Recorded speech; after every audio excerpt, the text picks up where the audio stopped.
Capítulo 18, en esta mañana. Lucas capítulo 18.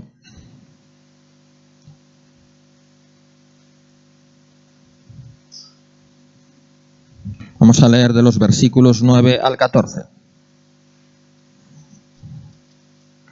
Es muy importante lo que vamos a aprender hoy, porque marca la diferencia entre a quienes Dios escucha y a quienes Dios no escucha. ¿Qué oración Dios acepta? ¿Qué oración es aceptable delante de Él? ¿Y qué oración Dios rechaza? Y estamos hablando de gente que es creyente y que por lo tanto gente que ora. Pero unas oraciones Dios como que las abomina, las rechaza, y otras son de su agrado y las acepta. Vamos a ver claramente en esta mañana, y los ejemplos ilustrativos, cómo Dios es claro a la hora de exponer sus principios tanto morales como espirituales. Estoy en Lucas 18, versículo 9. A unos que confiaban en sí mismos. ¿En qué confiaban estos? En sí mismos. No confiaban en el Señor, no confiaban en su naturaleza, no depositaban su confianza en la misericordia de Dios, en que Dios es bueno, en que Él es santo, que Él está lleno de misericordia. No confiaban en sí mismos, que eran muy buena gente. Confiaban en sí mismos como justos. Y aquí viene, si aún acabar aquí la frase, aún, ¿verdad? Bueno, alguno pudiera decir, bueno, si yo me creo muy buena persona o me creo muy justo, bueno, pero el problema es que viene de luego a continuación, dice, menospreciaban a los otros y menospreciaban a los otros. O sea, no nada más ellos se creían buenos, sino nada más creían que los demás no valían para nada. Se creían mejores que los demás. Y este tipo de gente ora, sí, este tipo de gente ora. Increíble, pero cierto. Y ojalá, viéndonos en el espejo de su palabra, nosotros no seamos de esos. Y si somos, podemos arrepentirnos y pedirle al Señor que nos cambie. Dijo también esta parábola, 2 hombres subieron al templo a orar. Por eso digo que esto es para gente que ora, gente que va a la iglesia, gente que le busca, gente que ora, gente creyente. No está hablando de impíos, de paganos, de incrédulos, de ateos, no. Estamos hablando de la iglesia de Dios. 2 subieron al templo a orar. Uno era fariseo y el otro publicano. El fariseo, puesto en pie, oraba consigo mismo de esta manera. Dios, te doy gracias. Empezaba bien, dando gracias. Porque no soy como los otros hombres, ladrones, injustos, adúlteros, ni aun como este publicano. Estaba muy pendiente de los fallos ajenos. Era muy consciente de los fallos que cometían aquellos que estaban alrededor de él, pero no era consciente de los propios. Ese es el problema.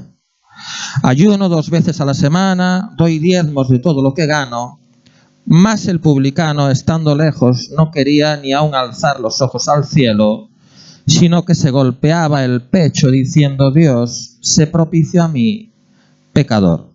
Os digo que éste descendió a su casa justificado antes que el otro, porque cualquiera que se enaltece será humillado, y el que se humilla será enaltecido. Bueno, estamos hablando aquí de la oración que Dios acepta, del tipo de actitud, del tipo de espíritu que es aceptable delante de su presencia. ¿Cuál es la oración aceptable delante de Dios? Es la oración humilde. La oración humilde. Esa es la que llega. Y esa es la que obtiene respuesta. ¿Y cuál es la oración que Dios rechaza? La oración orgullosa, la que procede de un corazón orgulloso. ¿Y cuál es el corazón orgulloso? Aquel que se justifica a sí mismo y menosprecia a los demás. Aquel que confía en sus propias obras, en sus propios méritos, no en la misericordia o en la naturaleza del Señor. ¿En qué se basa la oración orgullosa? En los propios méritos, en creer que uno ha hecho méritos suficientes para que Dios tenga que oírlo y responderle y darle. Y si Dios no lo hace, por encima uno se queja. Y uno acusa incluso a Dios. Y pues ya no oro más. ¿Y por qué si oro no me responde? Como reclamando un derecho. Gloria a su santo nombre. Así que vemos a una persona humilde. ¿Por qué? Porque era consciente de su propia condición. ¿Cómo sabemos que era consciente de su propia condición? Porque decía, sé propicio a mí, pecador. Era consciente de su propia condición e imploraba su misericordia y confiaba en la naturaleza de Dios. Luego vemos al otro, que contraste, ¿verdad? Que menospreciaba a los demás y se creía mejores que ellos y confiaba en sus propias obras y no en la naturaleza del Señor. Vamos a ver unos cuantos ejemplos en la Escritura que ponen esto de manifiesto, de cómo muchas veces uno puede cometer el error del fariseo, del religioso. Muchas veces la oración se convierte en algo externo, en algo de cara a la galería. Que me vean orar. A los religiosos les encanta que les vean orar, que vean cómo oran, pero por dentro no hay nada. No hay un verdadero sentimiento, un verdadero arrepentimiento hacia Dios. Entonces, si una oración está desprovista de eso, de ese sentimiento, de ese arrepentimiento sincero hacia Dios, uno es como címbalo que retiñe nada más. O sea, es de cara a la galería. Quizás sirva de cara a los hombres. Los hombres pueden aplaudir esa oración, pues, qué elocuencia y qué bien ora, sí, pero para Dios no sirve. ¿De qué vale que una oración sirva para los hombres, pero no sirva para Dios? Vamos a ver algunos ejemplos en la Escritura. Vamos a Génesis 4. Este es muy gráfico. En Génesis 4.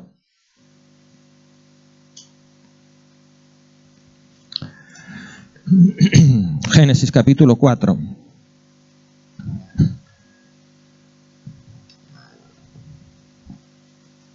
Aquí tenemos dos nuevamente, dos hermanos, dos creyentes, como en el pasaje que acabamos de ver en Lucas, dos creyentes porque los dos se acercaban a Dios y traían su ofrenda delante de Dios. Además eran hermanos en la carne, no nada más eran hermanos espirituales, eran hermanos carnales también. Uno se llamaba Caín y el otro se llamaba Abel. Caín era el primogénito. Génesis capítulo 4, versículo 3. Y aconteció andando el tiempo que Caín trajo del fruto de la tierra una ofrenda a Jehová. Por eso digo que los dos eran creyentes, porque los dos se acercaban a Dios y traían su ofrenda delante de Dios. Muchas veces la oración es como una ofrenda, pues una ofrenda de gratitud, una ofrenda de reconocimiento a Dios, ¿verdad? Entonces trajeron su ofrenda. Caín trajo una ofrenda del fruto de la tierra. Y Abel trajo también de los primogénitos de sus ovejas, de lo más gordo de ellas. Y miró Jehová con agrado a Abel y su ofrenda, mas no miró con agrado a Caín y a la ofrenda suya. Y se ensañó Caín en gran manera y decayó su semblante. Entonces Jehová dijo a Caín: ¿por qué te has ensañado y por qué ha decaído tu semblante? Si bien hicieres, ¿no serás enaltecido? Y si no hicieres bien, el pecado está a la puerta. Con todo esto, a ti será su deseo, y tú te enseñorearás de él. Bueno, ya sabemos lo que pasó después, ¿verdad? Que Caín invitó a su hermano a dar una vuelta por el campo y va y lo mató. Eso fue lo que ocurrió. Qué mala es la envidia. Por eso dice la Escritura: ¿quién se sostendrá delante de la envidia? Porque lo mató por envidia. Porque tenía envidia, tenía celos de su hermano. ¿Y qué es lo que le hacía tener envidia y celos de su hermano? Que Dios aceptaba y veía con agrado la oración y la ofrenda de su hermano y rechazaba la suya. Alguno pudiera pensar: ¿es que Dios tiene favoritos? ¿Por qué aceptaba la de Abel y rechazaba la de Caín? ¿Qué pasa? Que a Dios le iba la carne, pero no le iban las verduras, las patatas y las lechugas. ¿Cuál era el problema realmente? ¿Por qué aceptó la oración, la ofrenda de Abel y rechazó la de Caín? ¿Qué pensáis?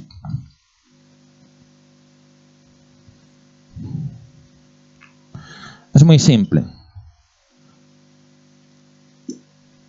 ¿Esto ocurrió fuera del huerto de Edén o dentro del huerto de Edén? Este pasaje que acabáis de escuchar, ¿acabó fuera o dentro? Fuera, porque ya había sido expulsado el hombre del jardín de Edén, puesto que ya había entrado el pecado. Fue fuera del huerto, ya había pecado. Ya la semilla del pecado, la semilla de la corrupción, pasó a sus hijos, ¿verdad? Pasó a Caín, sobre todo a Caín. En Caín fue claramente manifiesta la semilla de corrupción, la semilla del pecado. Entonces, para acercarse a Dios, si ya había pecado, ¿qué es lo único que nos permite acercarnos a Dios y nos hace aceptos delante de su presencia? La sangre. ¿Y por qué la sangre? ¿Por qué la sangre? Cuando decía Juan el Bautista, cuando veía al Señor, he ahí el Cordero de Dios que quita el pecado. ¿Qué es lo que quita el pecado? La sangre que Él derramó. Es la sangre. Porque, como dice Isaías, Él fue herido por nuestras rebeliones y Él fue molido por nuestros pecados. El castigo de nuestra paz sobre Él, y por sus llagas fuimos nosotros curados. Y en el Evangelio, en Primera de Juan, dice claramente que la sangre de Jesucristo nos limpia de todo pecado, si los confesamos y nos arrepentimos. La sangre del Cordero representaba la sangre del Cordero de Dios, el Hijo de Dios, que luego sería sacrificado más adelante en la cruz del Calvario. Por eso era la única manera que Dios aceptaba la ofrenda. Porque cuando le venían con sangre de un cordero, Dios veía a través de la fe de algo que iba a ocurrir más adelante, la sangre que su Hijo iba a derramar por ellos para limpiar su pecado. Por eso era la ofrenda que Él aceptaba. Entonces, de nuevo vemos el contraste en alguien que confiaba en sus propias obras, en sus méritos. Aquí traigo el trabajo de mi esfuerzo. La ofrenda que es fruto de mi trabajo, de lo que yo he hecho, de mis obras. Y luego otro que confiaba en su sangre, en la sangre que Él iba a derramar. Uno confiando en Dios, en que Dios lo iba a justificar por su gracia, por su misericordia a través de la sangre, y otro confiando en sus propios méritos y en sus propias obras. ¿Cómo sabemos que el espíritu de Caín era incorrecto? Por lo que luego hizo con su hermano. Por eso sabemos que caminaba mal delante de Dios, y Dios lo sabe, porque Dios escudriña la mente y el corazón. La prueba de que caminaba en tinieblas es el aborrecimiento que sintió hacia su hermano y lo que hizo a continuación, que fue matarlo, ¿verdad? Por eso dice en Primera de Juan, vamos a leerlo un momentito, en Primera de Juan, capítulo 2. Esto también es muy, muy importante. Estamos aprendiendo cómo comportarnos de forma que cuando nos acercamos a Dios, Dios no nos abomine, Dios no nos rechace, sino que nos acepte. ¿Qué Dios abomina? Que nos comparemos con los demás, nos creamos mejores que ellos y los menospreciemos. Eso sí está claro, que no se debe nunca menospreciar a nadie. Si tú, consciente o inconscientemente, te crees mejor que alguien más, ya estás mal. Ese fue un error que yo muchas veces a lo largo de los años he visto, ¿verdad? Gloria a su santo nombre. De creerse mejores que, porque tenemos determinada doctrina, porque tenemos determinada teología, o porque tenemos determinado conocimiento que otros no tienen, y eso nos hace sentir mejores. Ya estamos mal. Ya estamos como el fariseo. Cuando uno se cree mejor que los demás y menosprecia a los demás, ya el que tiene el problema, el que está mal es uno. ¿Está eso claro? Lo he dejado claro. En Primera de Juan, capítulo 2.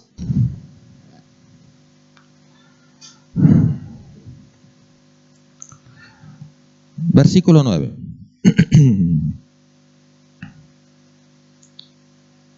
Dice, el que dice que está en luz y aborrece a su hermano, está todavía en tinieblas.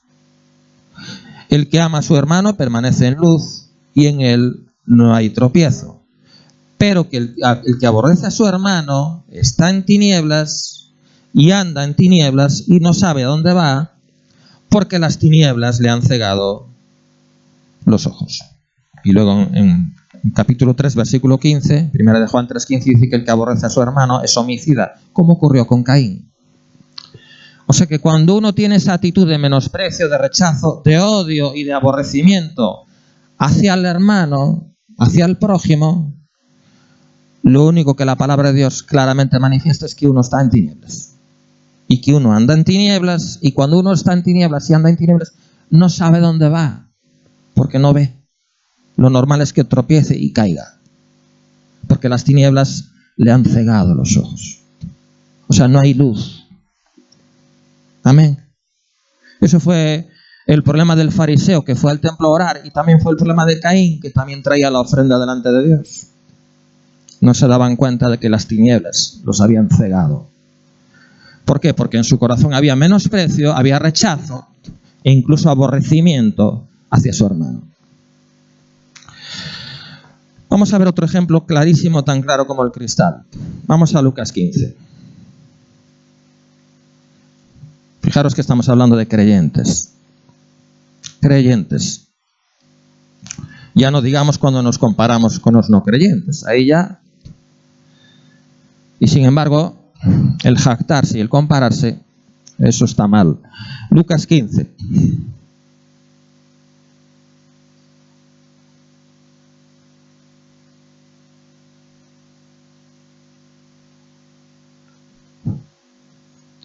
Versículo 18. Es la parábola del hijo pródigo, alguien que se había apartado de Dios. Alguien que durante un tiempo estuvo en la casa del padre, pero luego se fue. Y dilapidó sus bienes, y malgastó su vida, y malgastó su tiempo, e hizo cosas que no son correctas, que no debía de haber hecho. Al final acabó en una pocilga alimentando cerdos.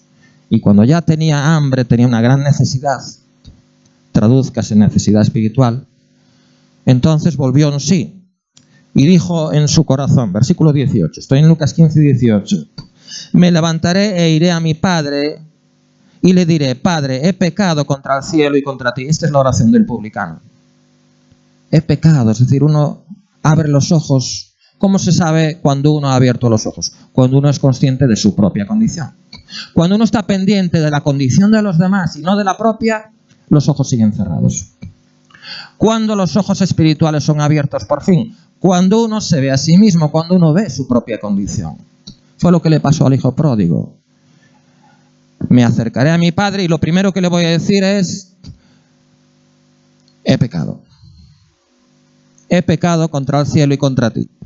Y a continuación, versículo 19, fijaros, cuando los ojos espirituales son abiertos, ya no soy digno de ser llamado tu hijo. Eso es lo segundo que uno hace, que uno ya no se siente digno. Cuando los ojos espirituales son abiertos, uno reconoce su condición, uno confiesa su pecado, uno se arrepiente y luego uno confiesa su indignidad. No soy digno. No soy digno. Hazme como uno de tus jornaleros. Y levantándose, vino a su padre, y cuando aún estaba lejos, lo vio su padre y fue movido a misericordia. ¿Por qué el padre fue movido a misericordia? ¿Por qué el padre fue movido a misericordia? Porque vio la actitud de su corazón, vio su arrepentimiento y vio su humildad. Con lo cual su oración fue acepta delante del padre. Y eso que acabó en una pocilga alimentando cerdos, alimentando puercos.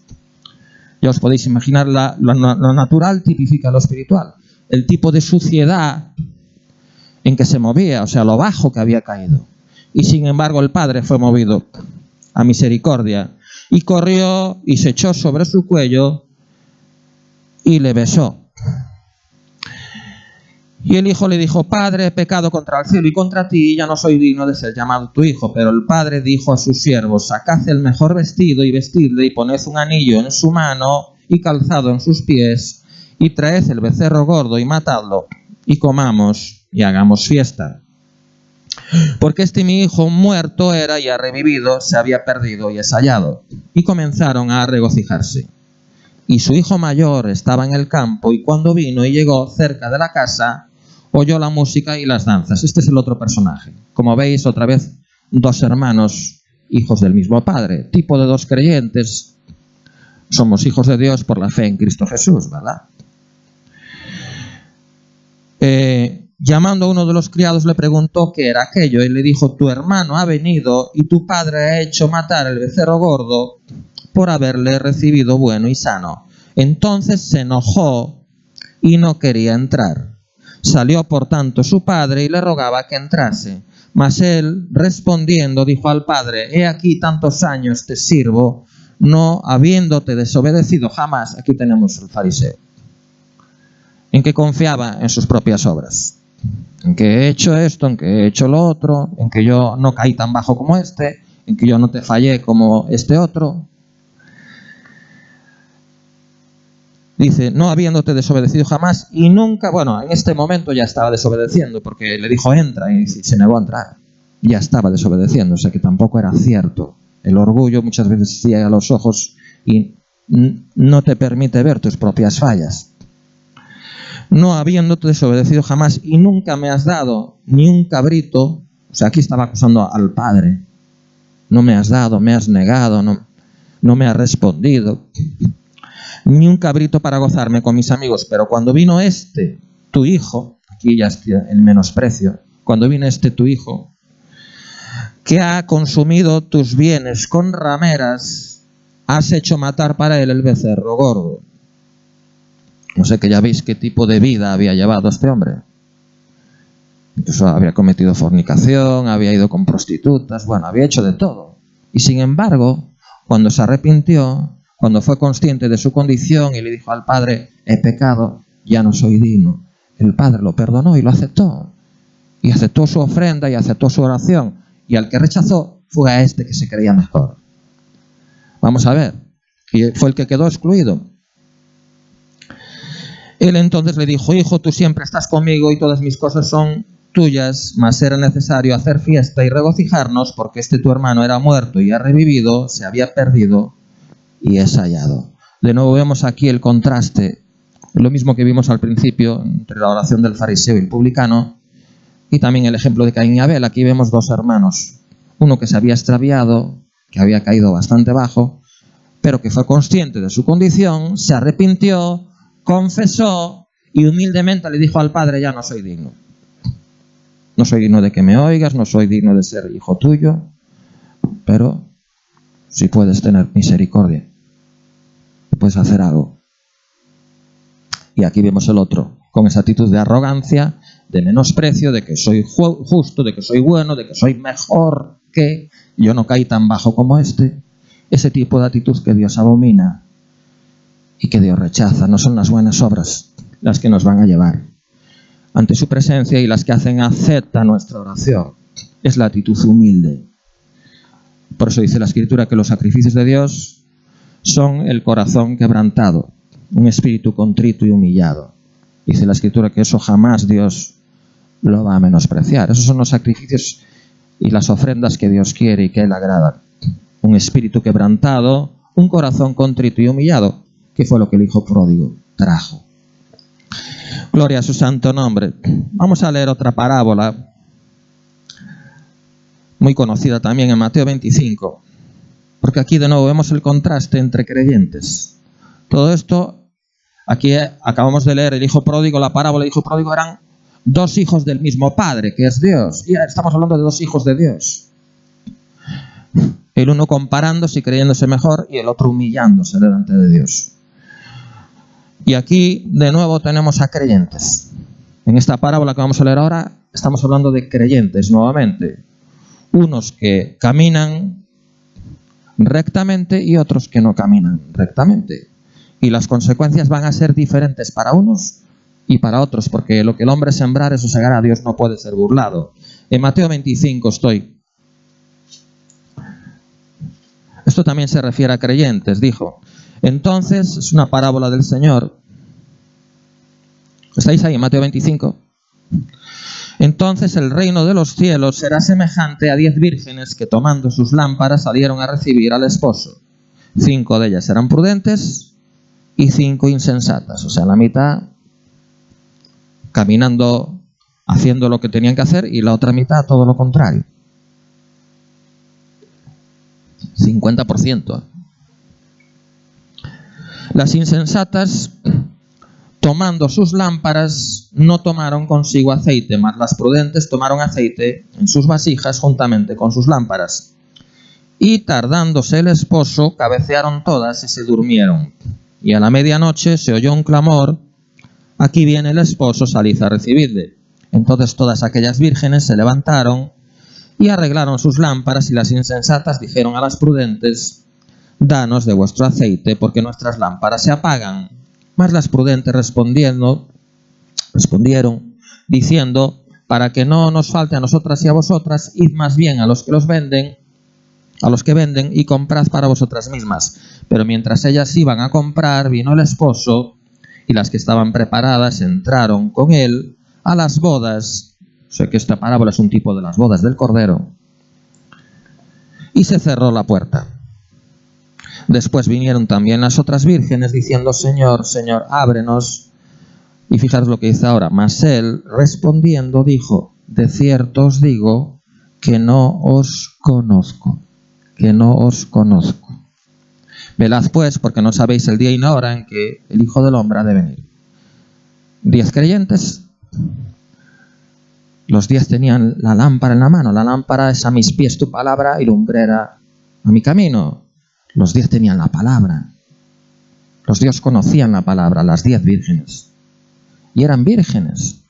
O sea, de alguna manera había cierto grado de... se habían guardado del mundo en cierto grado. Por eso la palabra de Dios las describe como vírgenes. No andaban por ahí llevando una vida disoluta, no, eran vírgenes. Y conocían la palabra. Y además esperaban al esposo, o sea, tenían esperanza en la segunda venida de Cristo, no eran cualquiera. Y sin embargo la mitad de ellas eran insensatas. Y la otra mitad eran prudentes. ¿Y cómo es posible que alguien que en cierto modo se guarda del mundo, que es virgen, y que tiene la palabra, y que espera al esposo, y que el Señor le diga: ¿sabes qué? No te conozco? Porque esa fue la respuesta. Cuando las insensatas llamaron a la puerta, la respuesta del Señor fue: no te conozco. ¿Y qué significa eso? Qué duro, ¿verdad? Que el Señor te diga: no te conozco, quiere decir no tengo o no he tenido una relación íntima contigo.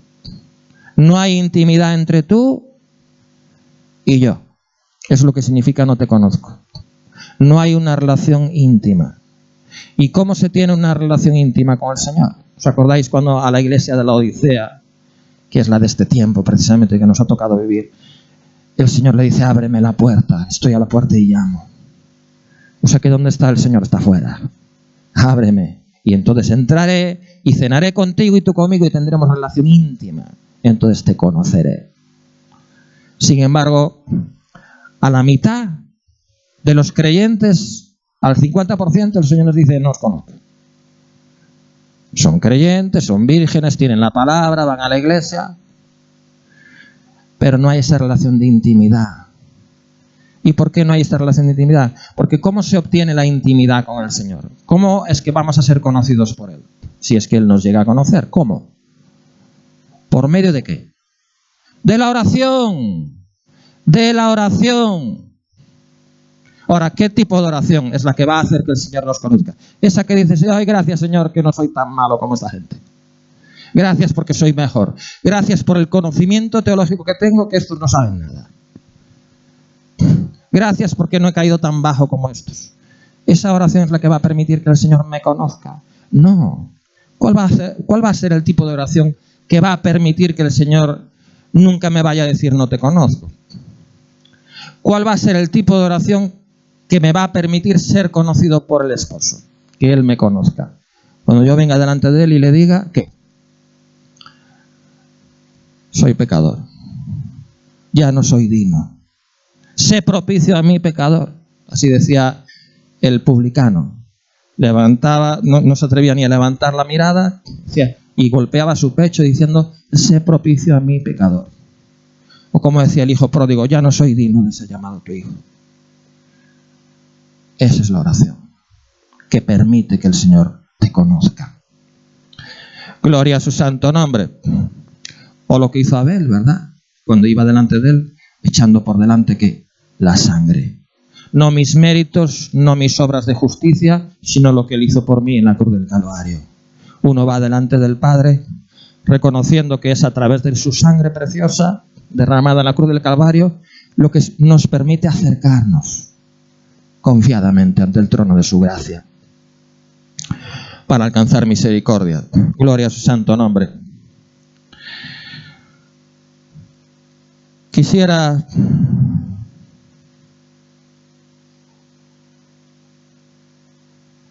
en Lucas 13, vamos a leer un momentito en Lucas 13.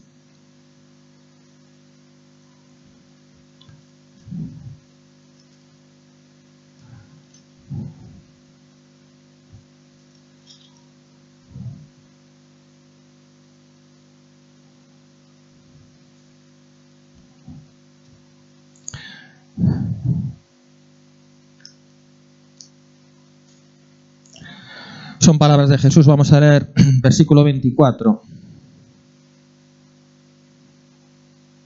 al 28. Lucas 13, del 24 al 28, dice: esforzaos a entrar por la puerta angosta, por la puerta estrecha, porque os digo que muchos procurarán entrar y no podrán.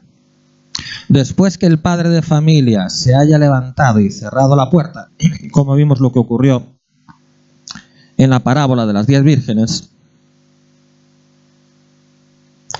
y estando fuera empecéis a llamar a la puerta, esto fue lo que hicieron las insensatas, ¿verdad? Que llamaron luego a la puerta, diciendo: Señor, Señor, ábrenos. Él respondiendo os dirá: no sé de dónde sois. La respuesta que le dio a las insensatas: no os conozco. Entonces comenzaréis a decir, esto es lo que le dirán los creyentes cuya oración y cuya ofrenda ha sido rechazada por el Señor: delante de ti hemos comido y bebido, y en nuestras plazas enseñaste. Hemos comido y bebido, hemos comido tu carne, hemos bebido tu sangre, hemos participado de la Santa Cena. Señor, yo he participado de la Santa Cena, he comido el pan y el vino. Dice: y en nuestras plazas enseñaste. He ido a la iglesia, he escuchado tu palabra, he escuchado sermones por internet. ¿Cómo que no me conoces? ¿No te acuerdas de mí? Cuando fui, escuché los sermones y tomé la Santa Cena. ¿Cómo que no me conoces? Pero os dirá: os digo que no sé de dónde sois. Apartaos de mí, todos vosotros hacedores de maldad. Allí será el lloro y el crujir de dientes cuando veáis a Abraham, a Isaac y a Jacob y a todos los profetas en el reino de Dios, y vosotros estéis excluidos. Qué tremendo. Esto se lo decía al pueblo de Dios, al pueblo de Israel, a los judíos. Porque vendrán del oriente y del occidente, del norte y del sur, y se sentarán a la mesa en el reino de Dios. Y aquí hay postreros que serán primeros, y primeros que serán postreros. Bueno, todo esto es una advertencia muy clara delante de Dios, que no se puede jugar a la religión. No basta con venir, participar de la Santa Cena, oír sermones, porque todo eso puede ser nada más religión si no hay una verdadera comunión íntima, sincera con el Señor.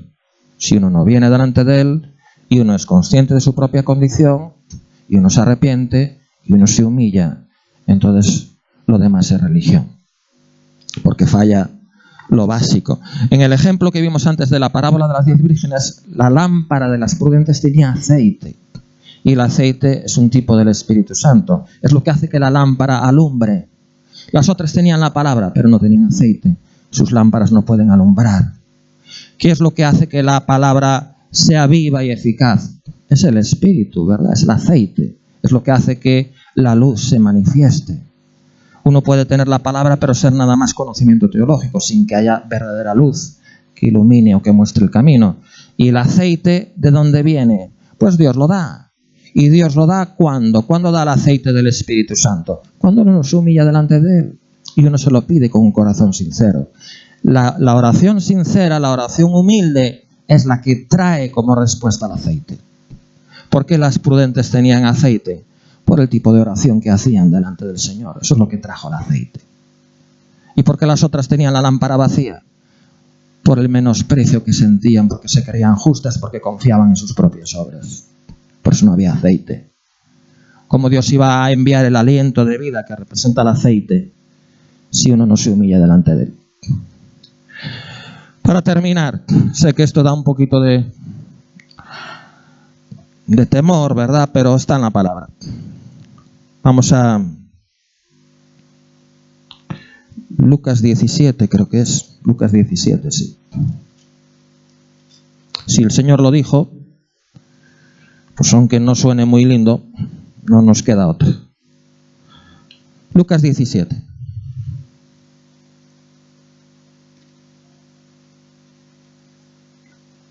Con esto termino.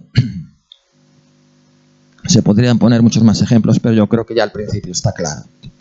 Lucas capítulo 17, vamos a leer por último para terminar los versículos 34 al 37. ¿Estás ahí, por favor? Quiero que lo leas conmigo y que prestes muchísima atención.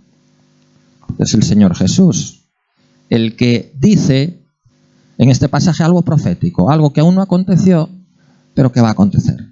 Y de nuevo se refiere a creyentes. Unos que van a acabar bien y otros que van a acabar mal. No vale con decir, yo ya creí, ya soy salvo. Sí, pero puedes acabar mal. Vamos a leer aquí claramente, a prestar atención. A mí esto desde luego me llena de temor. Yo no me jacto, ni voy a cometer el error de creerme mejor que nadie porque predique. El predicar, el estar detrás de un púlpito, no me va a dar el billete, ni me va a hacer conocido por él, sino el poner por obra lo que yo mismo he predicado en esta mañana. Eso sí. Ahora, el creerme mejor por tener más conocimiento, nada. Al contrario, puede serme piedra de tropiezo. Estamos en Lucas 17:34. ¿Estás ahí? Fíjate lo que dice. Dice el Señor Jesús: os digo que en aquella noche estarán dos en una cama, dos durmiendo en la misma cama.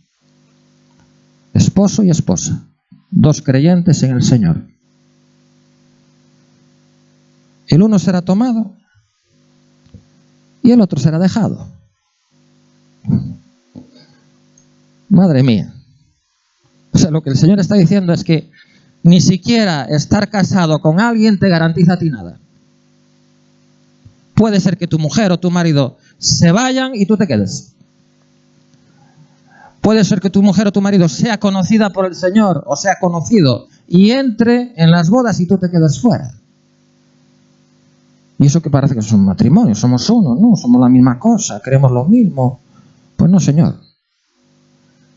La decisión que tome tu marido, que tome tu mujer, es la decisión de él, no es la tuya.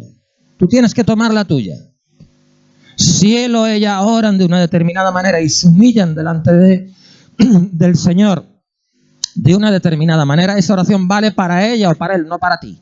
No sé si me explico. Yo puedo humillarme y reconocer y confesar y arrepentirme y llorar delante de Dios y decirle no soy digno, pero eso vale para mí, no vale para mi mujer. Mi mujer tiene que hacer lo mismo. Amén. ¿Está eso claro? Por eso el Señor advierte, uno puede ser tomado y el otro puede ser dejado. Y seguimos leyendo. Dos mujeres estarán moliendo juntas. La una será tomada y la otra será dejada. Dos amigas, dos compañeras, dos hermanas, trabajando juntas, laborando juntas. Lo natural tipifica lo espiritual. Puede ser que las dos estén trabajando en la obra del Señor, pero una tomada y otra dejada. Dos estarán en el campo. Uno será tomado y el otro dejado. Y respondiendo le dijeron, ¿dónde, Señor? Y les dijo, donde estuviere el cuerpo, allí se juntarán también las águilas. Bueno, aquí las águilas se refiere a los buitres. Si hay un cadáver, allí están los buitres, ahí están las águilas, ¿verdad? Entonces, si están los buitres por ahí volando, las águilas, sabemos que hay un cadáver. Gloria a su santo nombre. Entonces, donde haya gente dispuesta a ser, entre comillas, un cadáver, a morir a uno mismo, ¿verdad? A confesar, a arrepentirse. Como decía Pablo, cada día muero un poquito más a lo que yo soy, a mi vieja naturaleza, a la corrupción que llevo por dentro, a mi carne, hasta convertirse en un cadáver. Ahí van a venir esas águilas, esos ángeles a por mí. Dios, gloria a su santo nombre, Él siempre es justo y siempre tiene presente y siempre tiene en cuenta. Nunca pasa por alto y nunca pasa desapercibido delante de Él cuando hay un corazón sincero, un corazón contrito y un corazón humillado. Por eso está escrito que al corazón contrito y humillado no despreciarás tú, oh Dios. Nunca lo va a despreciar. Cuando uno viene con un corazón contrito y humillado, nunca Dios lo va a rechazar y nunca lo va a despreciar. Pongámonos de pie en esta mañana y agradezcamos su palabra. Démosle gracias a Dios por lo aprendido y pidámosle que nos ayude a no ser nada más oidores, engañándonos a nosotros mismos, sino hacedores. Aleluya. ¿Cuántos quieren ser hacedores de su palabra? Gloria a su santo nombre.